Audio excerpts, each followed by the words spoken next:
Ba'alawi bukan Bani Alawi, yang telah dibongkar oleh Imam Al-Ghazali rahimahullah ta'ala di dalam kitab Ihya Ulumuddin. Berarti Ba'alawi bukan termasuk dzurriyyah Nabi Muhammad SAW. Loh, kok bisa begitu? Ya, katanya Gus Zaini nih. Terima kasih kepada Gus Zaini yang telah mengoreksi bacaan kami. Ya, kami salah membaca mustanad, dibaca mustanid. Tapi insya Allah nanti kita jelaskan. Yang pertama, karena Gus Zaini mengawali videonya dengan mengatakan bahwa Bani Alawi berbeda dengan Ba'alawi. Nah, kalau Ba'alawi tidak termasuk dari Bani Alawi, maka Ba'alawi bukan termasuk dzurriyyah Nabi Muhammad SAW. Kok bisa begitu? Iya, karena namanya Bani Alawi atau Alawiyah adalah anak cucu daripada Sayyidina Ali bin Abi Thalib karramallahu wajhah. Siapapun yang menjadi turunan Sayyidina Ali bin Abi Thalib karramallahu wajhah maka disebut Alawiyah, Alawiyun atau Bani Alawi. Nah, kalau mengatakan bahwa Ba'alawi itu berbeda dengan Bani Alawi, berarti Ba'alawi bukan termasuk dzurriyyah daripada Sayyidina Ali bin Abi Thalib karramallahu wajhah. Nah, kalau Ba'alawi bukan termasuk dzurriyyah Sayyidina Ali bin Abi Thalib radhiyallahu anhu wa karramallahu wajhah, lalu pertanyaannya, Ba'alawi ini turunan siapa? Apakah Ba'alawi hanya mentok kepada Alwi bin Ubaidillah saja? Tidak nyambung kepada Sayyidina Al-Husain bin Ali bin Abi Thalib radhiyallahu anhu. Nah, begitu dong pertanyaannya. Jadi kalau ngeyel nih, itu yang dibongkar oleh Imam Al-Ghazali rahimahullah ta'ala di dalam kitab Ihya Ulumuddin itu adalah Alawiyah, Bani Alawi, bukan Ba'alawi. Berarti Ba'alawi bukan termasuk Bani Alawi. Ba'alawi bukan termasuk Bani Alawi. Nah, kalau Ba'alawi bukan termasuk Bani Alawi, bukan termasuk Alawiyah, berarti Ba'alawi bukan termasuk dzurriyyah Nabi Muhammad SAW. Itu logika yang gampang. Karena ternyata Ba'alawi adalah sempalan yang berbeda, tidak nyambung kepada Sayyidina Al-Husain bin Ali bin Abi Thalib. Karena kan ngeyel, yang dibahas oleh Imam Al-Ghazali adalah Al-Alawiyah, Alawiyah Bani Alwi, turunan Sayyidina Ali bin Abi Thalib. Sedangkan Ba'alawi bukan termasuk Bani Alawi. Berarti sekali lagi Ba'alawi bukan termasuk dzurriyyah Nabi Muhammad SAW, karena hanya mentok sampai kepada Alwi bin Ubaidillah saja. Itu terima kasih kami yang pertama kepada Gus Zaini. Kemudian terima kasih kedua kepada Gus Zaini, kami ya telah dikoreksi salah bacaan. Alhamdulillah.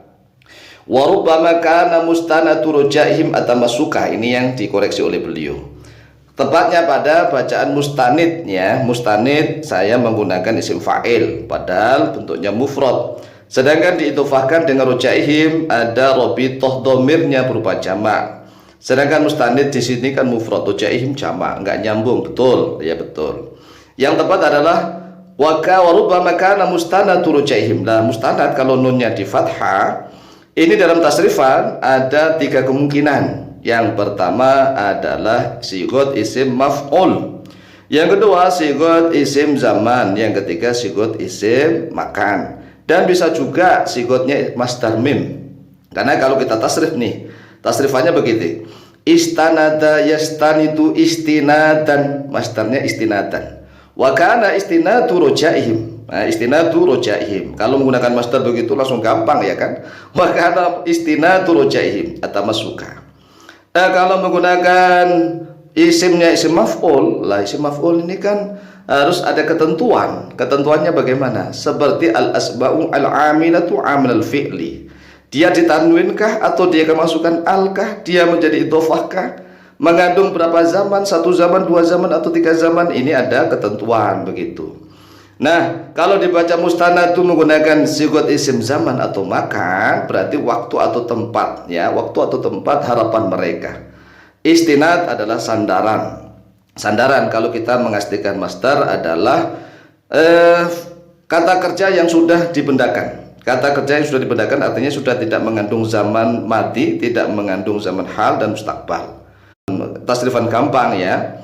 Daraba fi'il madhi diartikan telah memukul oleh dia, telah memukul.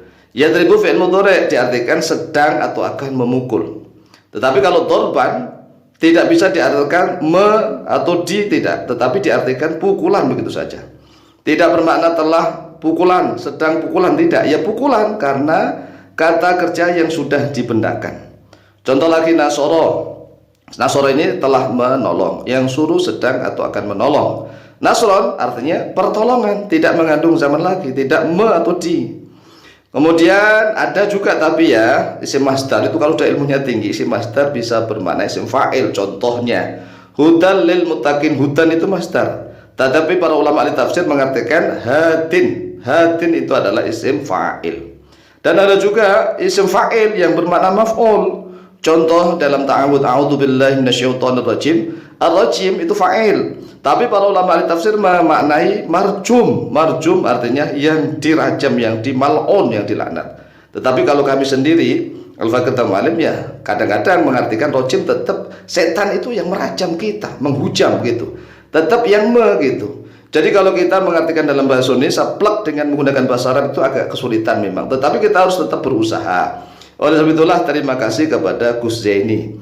Warubama wawunya wawu istinaf, karena sudah jumlah ini berdiri sendiri ya, mustaqillah, nggak ada sambungannya dengan jumlah sebelumnya. Kemudian rubba awalnya adalah huruf jar, kemusakan masukkan mazaidah. Mazaidah menjadi kafah makfufah. Kalau rubba saja, rubba huruf jar itu bisa bermakna litaklil atau litakthir, kan sama. Kadang-kadang atau kebanyakan ya, taklil itu sedikit kadang-kadang kalau bahasa Indonesia, padahal artinya adalah sedikit begitu ya. Takthir itu artinya banyak, kebanyakan atau sedikit begitu, tapi bermakna kadang-kadang atau kebanyakan.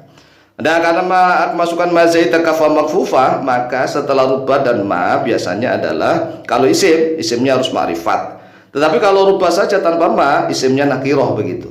Nah sekarang kalau sudah kemasukan mazaidah, maka kalau enggak isimnya ma'rifat, masuknya adalah fi'il. Lah karena ini adalah fi'lun nakisun, fi'il yang nakis. Di sini nakis ya, bukan fi'lun tam.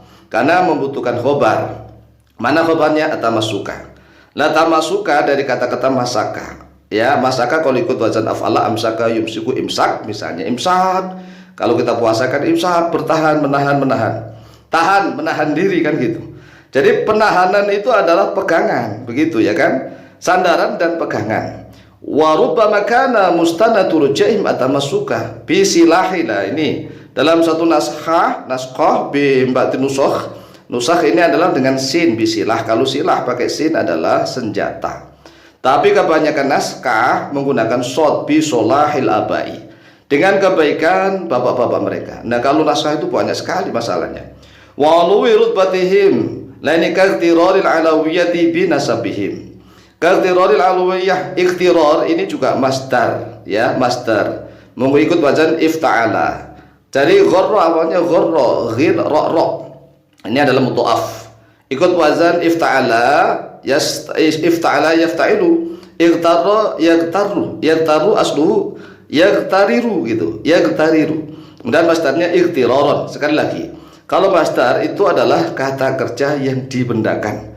Tidak bisa bermakna gitu. Misalnya tertipu. Kalau kadang-kadang nggak sengaja. Memang yang menipu kan setan awalnya. Jadi yang menipu setan. Alawiyah itu adalah maf'ul, objek yang ditipu ya kan. Tetapi kalau dia sudah tipu dayanya sudah masuk, ijabun binafsihi, dia sudah merasa heran ya, takjub pada dirinya sendiri, dia juga bisa menipu kepada orang lain. Demikian